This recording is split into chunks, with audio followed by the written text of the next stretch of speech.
This is essentially a review of the Wim Hof Method from the perspective of a mountaineer, bringing into focus its relevance to mountaineering as a sport. We're going to break it down into the three main categories of how the Wim Hof Method might help you, and that is with cold exposure, potential to accelerate acclimatization, and the third being just a general improvement in physical and mental health. So let's get into it. Welcome back to the channel. My name is Chase. This is all about preparing your mind, your body and your gear so you can get outside, challenge yourself and grow from that experience outdoors. And in this video, we're talking about the Wim Hof Method and its potential to help you in the mountains. I first heard about the Wim Hof Method from a subscriber of this channel. Something landed in my inbox about 5 years ago, which I subsequently ignored for a few years. Later, I heard about Wim's feats on Everest and later Kilimanjaro, and that kind of brought the Wim Hof Method into the spotlight. So if you've never heard of the Wim Hof Method and you have no idea what I'm talking about, it's essentially a breathing and meditative practice. Now, before you jump ship and leave this video, don't confuse spirituality with meditation. This is simply just focusing on your mind, focusing on your breathing and listening to what happens. And some amazing things can come from this if you do kind of just let go of any prejudice you have against doing meditation, because this is more of a breathing practice rather than a whole, spiritual experience. No one's going to drag you into a cult. But the motivation to actually begin practicing the Wim Hof Method every single day didn't really happen until mid-2018, when I realized that I was going to be heading to Sweden in winter for a little trip with my family. At the cabin that we were staying at, there's a long tradition of people bathing in the ice lake. And whilst there's many people doing this in Sweden and the Scandinavian countries, and they've done it for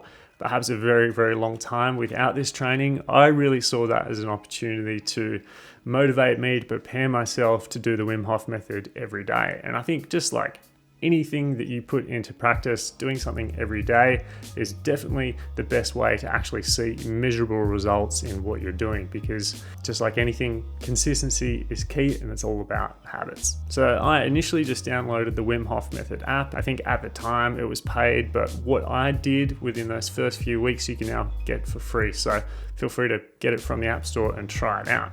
I then decided to buy the 10-week course, and even though I didn't have 10 weeks of time to prepare for this trip to Sweden, I thought I'll just do my best and I'll really dive in and I'll see how I go with the practice. I ended up having only 6 weeks before I went to Sweden, but I did the Wim Hof Method every day other than 2 days, I think, during that 6 weeks, and I saw some phenomenal results. So there's a couple of differences you'll notice about yourself when you start doing the Wim Hof Method. Firstly, you'll be able to handle the cold better almost immediately. You can see improvements in someone just with 5 minutes of training, and I actually did that with my friend Mark up in the Pyrenees, swimming in a glacial lake, and that's the glacier right there, and it's melting into the creek that we're going to jump into. I'd just been working with him for a few minutes beforehand, showing him the routine, and he was able to get halfway into a glacial stream and stay there for 3 or 4 minutes. And I think that's a testament to just how simple this practice is to implement. Oh, that was uncomfortable. I wanted to get out. Yeah, honestly, just breathe. Don't panic. It was fucking cold. Like, I'm not going in deep, fucking chin deep like that. You feel energized? Feel energized. That's the thing, like you feel so pumped, like you feel so good when you do it. So there's a lot more to it than this, but basically you hyperventilate for 30 or 40 breaths, you expel all the air out of your lungs, and then you hold that lack of breath for as long as you possibly can. You do that 3 times, and then on the final one, you either do push-ups or you go into a cold shower. Things change as you progress through the course. So some quick observations from my time doing that method every single day. When I started the course, I was coming back from a pretty severe bout of illness from being in Nepal for about 6 weeks. So I was really fragile. I hadn't been doing a lot of training. So I was hoping that the Wim Hof Method might be something that would help improve my general health and kind of pull me out of that slump. And in a way it did. It certainly wasn't a miracle cure, but some of the things I'd experienced was just a general increase in the amount of energy I had, especially in the mornings directly after doing the cold showers. I noticed that push-ups improved dramatically. I went from doing a maximum push-up in one set of 30 through to doing 78 at the height of doing this practice. But obviously the main thing is your ability to deal with cold. When I started with the method, I didn't really have a problem with cold showers. I've always kind of enjoyed that really sort of invigorating feeling that you get, but I'd never done it for anything like it is in the program. And within the 10-week program, you work towards a 10-minute cold shower in the first 3 or 4 weeks, I think. So that was pretty significant. You know, it was moving into winter here in Spain. The water is pretty cold when it comes out of the tap. So being able to stay under that for 10 minutes and essentially be pretty comfortable, then that was quite an achievement, and I was really impressed at that stage.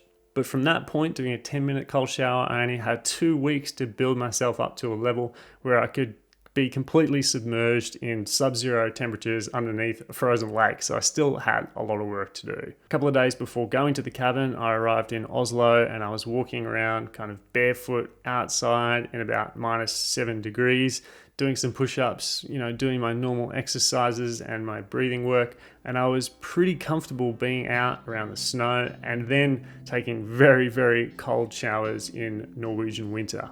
So by that stage, I was starting to feel pretty confident that I was going to be able to at least get into the frozen lake for a minute or two. And yes, I'm fully aware of the irony that I'm doing a video about cold exposure and I'm wearing a beanie inside. I happen to be having a bad hair day. Let's move on. So I arrive at this beautiful cabin in Sweden and I've got everything there that I need. Firstly, the cabin is right on the lake. Secondly, they have a sauna right there so I can jump directly into the sauna if I need to. And there's a hot tub outside. So we got a little outdoor hot tub jacuzzi thing here, which I'm gonna dig out and fire up. But before firing up the hot tub, I decided that I would do kind of a practice run. So I shoveled all the snow off the hot tub, I filled it up with water and then put some of that snow back in to really bring the temperature right back down. And I think at this stage, it was about 1 degree. I stripped right down to my shorts. I went inside, I did my 3 rounds of breathing and then calmly walked outside and slowly put myself into the cold tub. I think I spent about 3 or 4 minutes in there at around 0 degrees and I was pretty comfortable, but I didn't want to push it because it was really my first time doing a very exposed cold dip at this temperature. But going into that tub, maintaining my breathing and remaining calm for 3 or 4 minutes really gave me the confidence that I was going to be able to go into the lake, which I imagine was going to be even colder and just generally scarier. So the next day we come out to the lake and my friends and family are there to help cut a hole in the ice, and with a huge hand drill we cut holes in the ice and eventually move a big block out and push it underneath and away so there's a gap for me to drop the ladder in and slowly lower myself in. -3.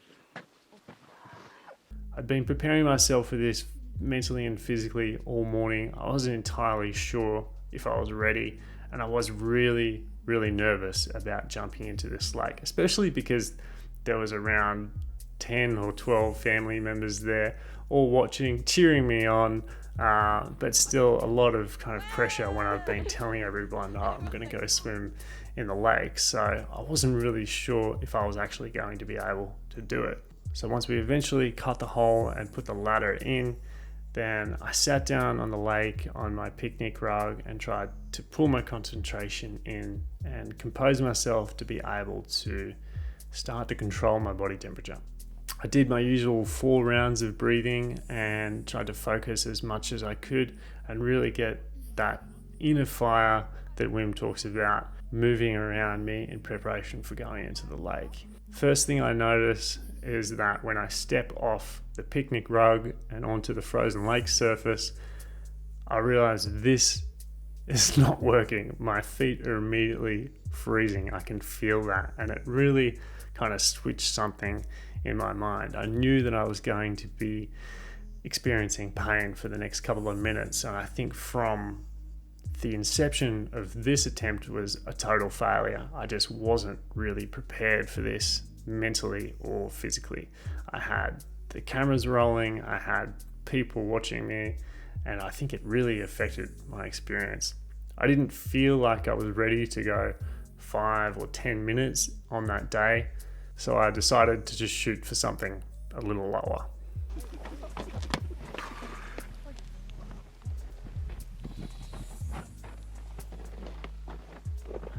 it cold? Yeah, it's cold.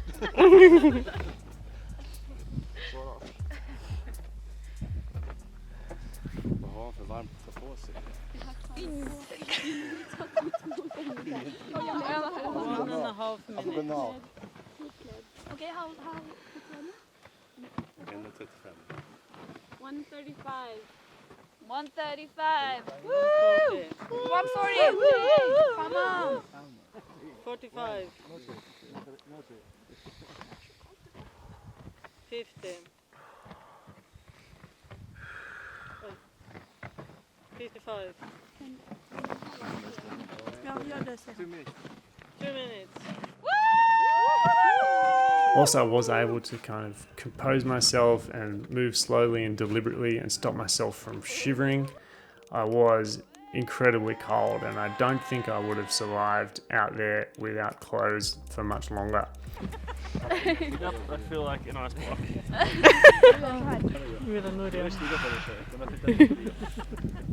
So I'm not shivering. No. It's weird, right? Look at me, I'm not even shivering. Look at me. I'm not bragging. I'm just saying, like, the technique works. Like, Yeah. I immediately grabbed my clothes. I walked carefully over to the sauna, which was already sitting at about 40 degrees, and despite warnings against going from very cold to very warm, I really didn't care, and I got directly into the sauna and did my best to warm up. That was a terrible idea because I started to ache and feel very unwell, so I would definitely not recommend doing that. Whenever there's quick changes in the body like that, and this is especially important if you're ever working with someone in a first aid situation who has hypothermia, you need to bring their body temperature up nice and slow. Don't throw them in the sauna. So there were some lessons learned from that ice swim in the lake. I kind of considered that to be a bit of a failure, so I wanted to do it again on my own without the pressure and a little bit more of a private situation, and I did that in the hot tub before we fired it up, filled it with cold water, threw some snow on top, and managed to get the temperature down to about -3, which is roughly the same that it was in the lake. And without the pressure and without anyone around me, and with some proper time to really sit down and do the method properly, I spent 10 minutes in sub-zero water, and when the clock rolled around and I realized that I'd been in there and I was pretty comfortable and decided that I might like to get out. It wasn't a matter of I really want to warm up or this is painful, it's killing me. I was just like, okay, I'm doing this, I'm bored now. So those cold exposure swims to me was really first-hand experience and proof to me that the Wim Hof method is very, very valuable in terms of teaching you to control your own body temperature and to master cold exposure. And that was really the main reason that I wanted to do the method, because I had several experiences in the past where I'd become so cold on climbing trips that it stayed with me for weeks and weeks. I just couldn't get the cold out of my bones. I really didn't want to go climbing for quite a while after those experiences, and that was a barrier that stopped me from going and doing winter mountaineering. And so one of my biggest motivations for doing the Wim Hof method was learning how to manage cold, becoming more comfortable with it, so that in situations when I was stuck at the bottom of a belay station for 2 hours at 6,000 meters in the Himalayas, then I could have something to implement. I had a tool to work with. And whilst I wouldn't say that I would implement this, on the average mountaineering trip in the morning before I get up and go climbing, I think it's a useful tool to have in the back pocket, because if you do get into a situation where you are potentially really cold, then you have something you can do about it. You've got a tool that you've got access to and that you can implement, rather than just suffering for suffering's sake and being at the mercy of the cold.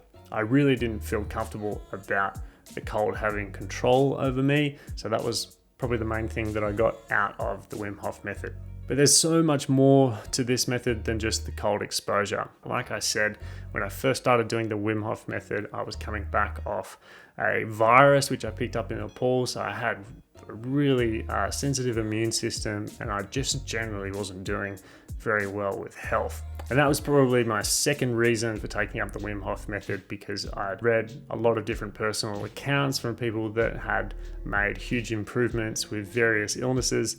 The other thing that I found really interesting was that some scientists were starting to take Wim pretty seriously. He was invited into a lab, they injected him with what was essentially an immunosuppressant, and he proved that he was able to control his autonomic nervous system. So usually in this situation, when you would be injected with this stuff, you would have fever, runny nose, all the primary immune responses, but all Wim suffered from was a minor headache. So I saw this as something that's pretty exciting. I mean, yeah, it is just one guy and one case, but we have the potential here to be able to do incredible things with our body, and that's something that really excited me about the method. Even though that isn't directly related to mountaineering, I think being in the best of possible health you can be before you go to the mountains, especially somewhere like the Himalayas or the Karakoram, there are so many chances for you to fall ill. So boosting your immune system is something that's really worth looking at, especially if you're going to those areas.